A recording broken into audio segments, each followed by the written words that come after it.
strong in something else, and they were very creative. And since it's only 5 days, we did not place focus and emphasis on learning by heart. There is only one part which is going to be learned by heart, but everything else is part of their creative process. So in the first part that you're gonna see, they got the task to use an object, which is either a rag or a chair, in many different ways possible using the acting techniques. So please welcome them with warm applause.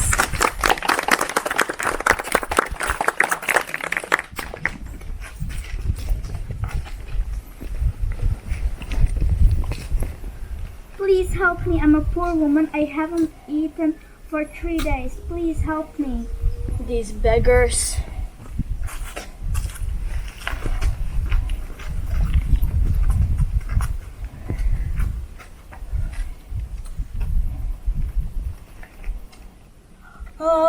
Aladdin, Aladdin.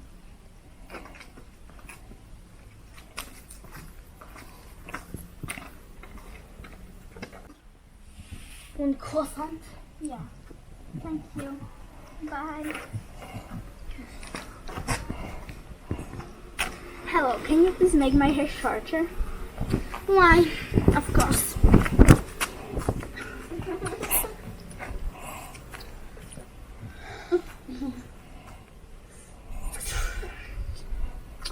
Voila. Thank you. You can pay at the register. No, thank you. Bye.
Captain, I think I see land right over there.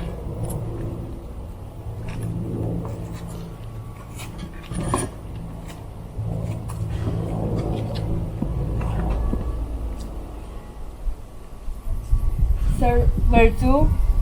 To Zloty Pieski. All right, that will be €5. 90 cents back.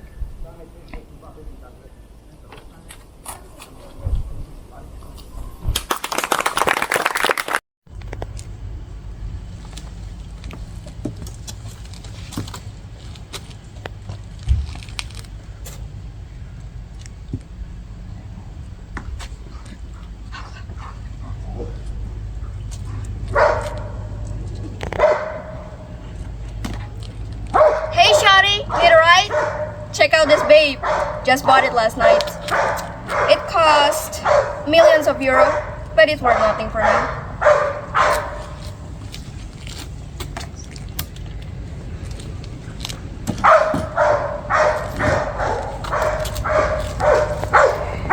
Welcome to Bratislava Zoo. I'm Reva and I'll be your today's tour guide. As you can see here, this is a polar bear. His name is Ben. As you know, polar bear is from Antarctica. They usually eat walrus, penguins, and fish, and their height is up to 217 centimeters. Oh, look at the time. It's his feeding time. Do one of you want to feed him a fish? Here, give him a fish.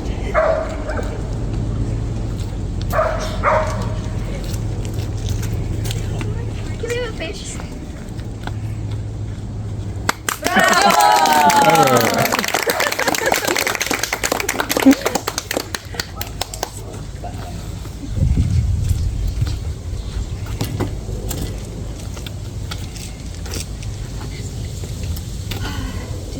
great day, isn't it? Are you okay, Miss Miller? Dr. James said you felt severely last night. I hope you're okay. Ah, a bull! Ole!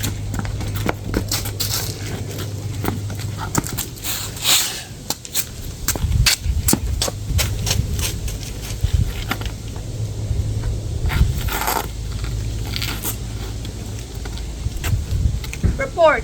Zone 2 clear.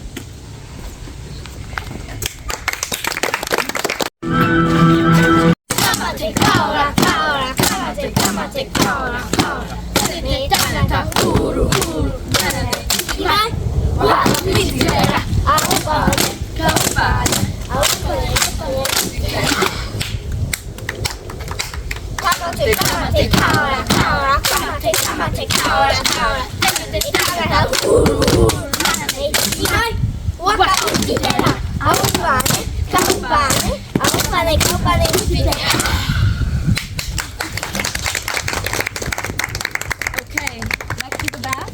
So, this was a traditional Maori dance that people dance before. Usually they used to do it before a battle, now they do it before a game, for example, football game or a rugby. And now we're going to a part where everybody has to choose a little piece of a fairy tale, and by using their extraordinary skills to turn into a character and changing their voice, you will see how they got themselves into the reality of the different characters within the storytelling, because that is the very base of acting. So give it up for the first person, Alice. Three little pigs. Once upon a time, there were three little pigs. The three little pigs lived with their mommy. One day, she said, "This house is too small." So the three little pigs set off to make new houses. The first little pig met a girl with some straw. "I will make a house of straw," said the first little pig. So the first little pig did just that. His house had walls of straw and a roof of straw. The second little pig met a boy with some sticks. "I will make a house of sticks," said the second little pig. So the second little pig did just that. His house had walls of sticks and a roof of sticks. The third little pig met a man with some bricks. "I will make a house of bricks," said the third little pig. So the third little pig did just that. Her house had walls of bricks, a chimney of bricks, and a roof of bricks. The three little pigs were happy in their houses. Then, one day, they saw a big, bad wolf. He wanted to eat them. So the three little pigs ran away from the big, bad wolf. They ran into their houses. The big, bad wolf went to the house of straw. "Little pig, let me come in," he cried. But the first little pig said, "Go away!" So the big, bad wolf huffed and puffed and he blew the house down. Flushed with their victory, they start to run back up the passage. But as they reached the corner, they heard something that made their hearts stop. A high, petrified scream. And it was coming from the chamber they just locked up. "Oh no," said Ron, pale as the bloody Baron. "It's the girls' toilet," Harry gasped. "Hermione," they said together. It was the last thing they wanted to do, but what choice did they have? Wheeling around, they sprinted back to the door and turned the key. Fumbling in their panic, Harry pulled the door open. They ran inside. Hermione Granger was shrinking against the wall opposite, looking as if she was about to faint. The troll was advancing on her, knocking the sink off the wall as it went. "Confuse it," Harry said desperately to Ron, and it seizing a tap, he threw it as hard as he could against the wall. The troll stopped a few feet from Hermione. It slumbered around, blinking stupidly to see what had made the noise. Its means little eyes saw Harry. It hesitated, then made for him instead, lifting its club as it went. "Oi, pea-brain!" yelled Ron from the other side of the chamber, and he threw a metal pipe at it. The troll didn't even seem to notice the pipe hitting its shoulders, but it heard the yell and paused again, turning its ugly snout towards Ron instead. giving Harry time to run around. "Come on! Run! Run!"